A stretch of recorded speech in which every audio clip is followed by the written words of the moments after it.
welcome to the video, or videos I should say, on creativity and money. As I was studying the money system and the influences it has and the impact it has, not only on our lives, but the whole creative process, I realized that I would want to separate this video into three parts because it's a vast subject. And it's really important, and hopefully you will be interested enough to invest the 30 to 40 minutes. The first video will be talking about the purpose of money. Why did we invent money? What kind of influence does it have on us at different stages of our lives? The second video will be about explaining money mechanics. How does money work in today's world, and how it influences our creativity and our lives? The third video is going to be an overview of the perverted history of money and how it's been used by a handful of greedy people to make it what it is today, which I consider is the biggest scam in human history. So let's dive in with the first chapter, the purpose of money, why money was invented in the first place, and how it influences our creativity. We're going to take a step back. I think that the exercise of stepping back and questioning why things are the way they are is a fantastic practice and is the initiator in big change in whatever happens in our society or in our lives. I think that stepping back is a practice that's intimately related to creativity. If you refer to the video of the second habit on how to maximize your creativity, it talks about curiosity, something that Leonardo da Vinci was renowned for because he was basically known as the man that wanted to know everything. Now, how does stepping back bring that forth? Well, Da Vinci would question how a bird could fly, and he would then go into research to try and understand exactly the mechanics of why a bird could fly. This is very, very important in the creative process because it sort of underlines how things work and also enables us to reevaluate exactly what's going on. And I think it's a really, really good idea to do this with creativity and money. Now, if we take a step back and say, well, why is it if we buy a $500,000 home, finance it over 25 years, that this is going to cost us $1.1 million at 7.5% interest? Why is it, and is it normal that the bank that invents money out of thin air and just shuffles a few papers makes more money than the contractor that labored to build your house? When you step back and you ask yourself, is this normal? Is this the way it should be?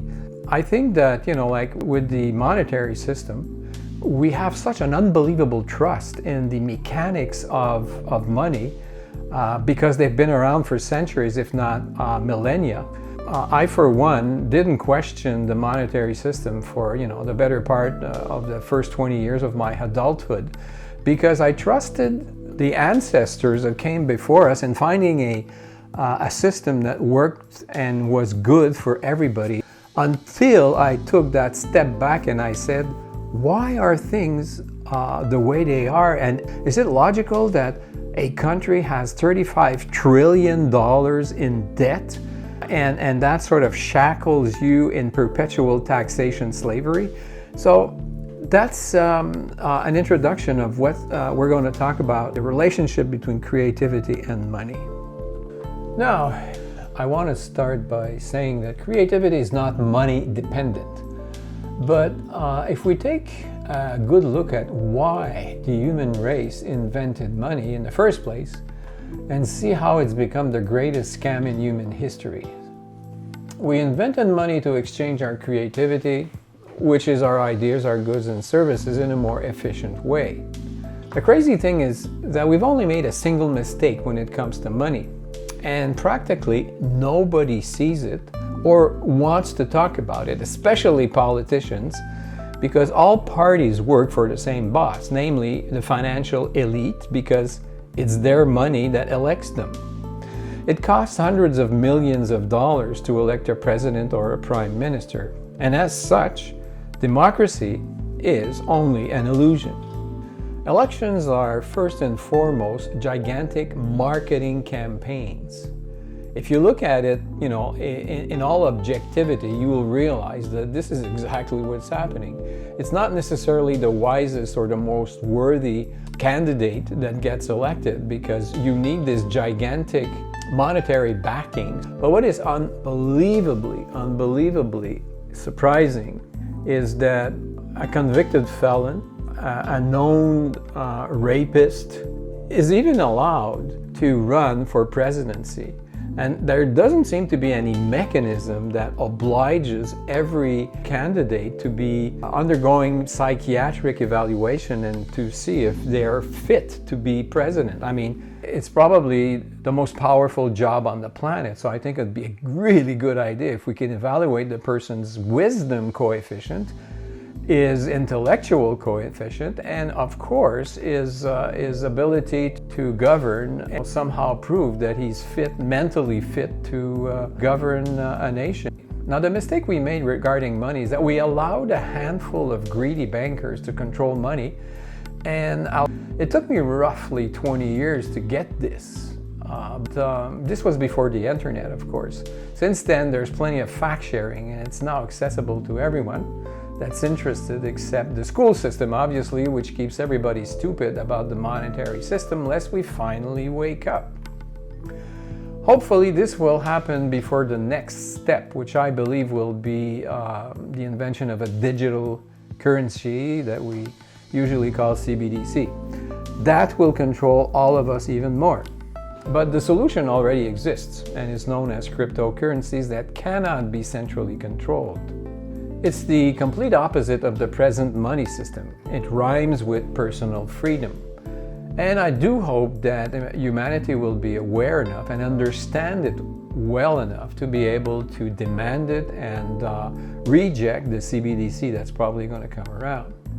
It's important to understand also that money is a form of energy, just like anything else in the universe.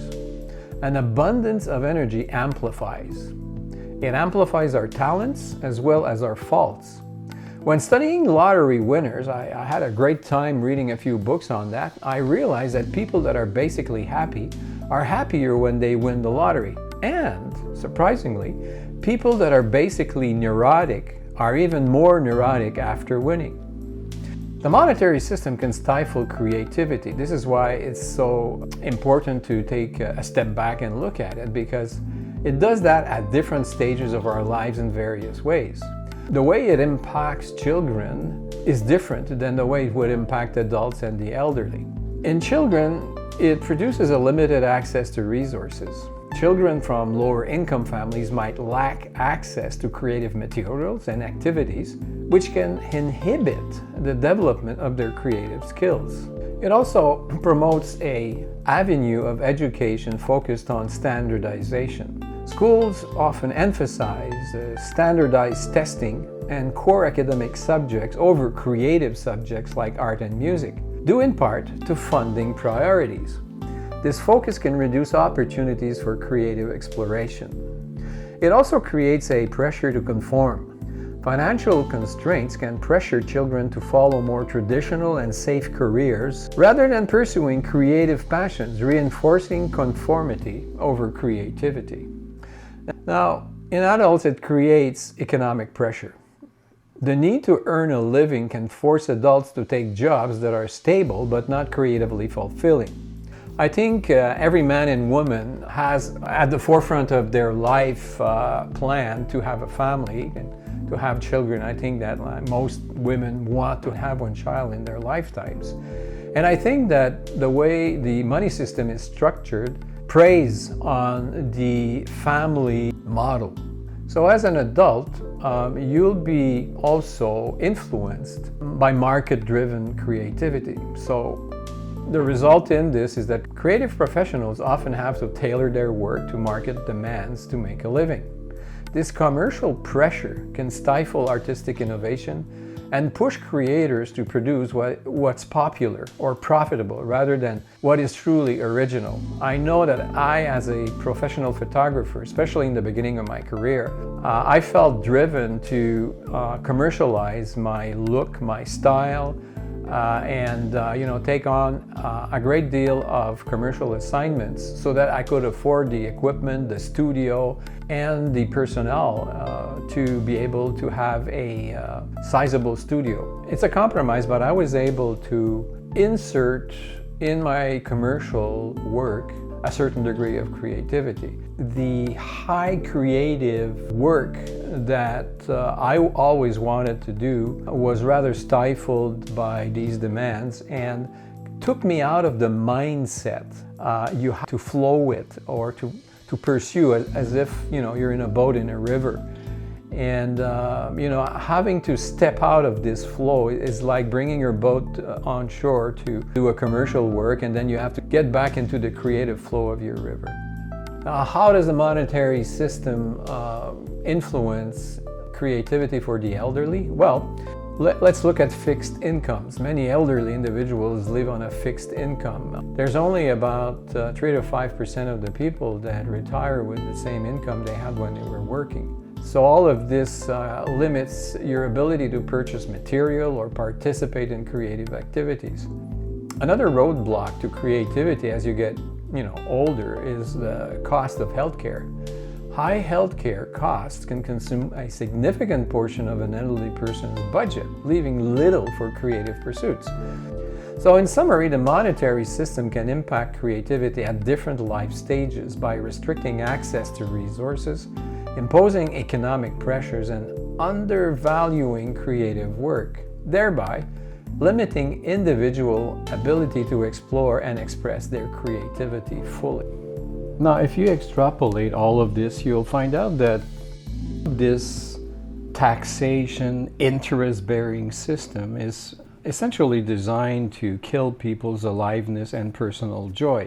In medieval times, and I think religion had a role to play with that, it was easy to control people's mind by keeping them in the fear and the guilt and keeping people poor, because it kills your aliveness, it keeps people in survival consciousness all the time, and of course stifles your creativity. Creative people are harder to control than people that are enslaved into this survival consciousness, which is why it's so fundamentally important to develop our creativity so that we can step out of the box which popular reality has created for us. I think that this is a way to rediscover a higher level of aliveness. And as I've stated in other videos, aliveness is creativity's best friend. Like and subscribe if you enjoy these videos on creativity, and look for the next 2 videos on creativity and money.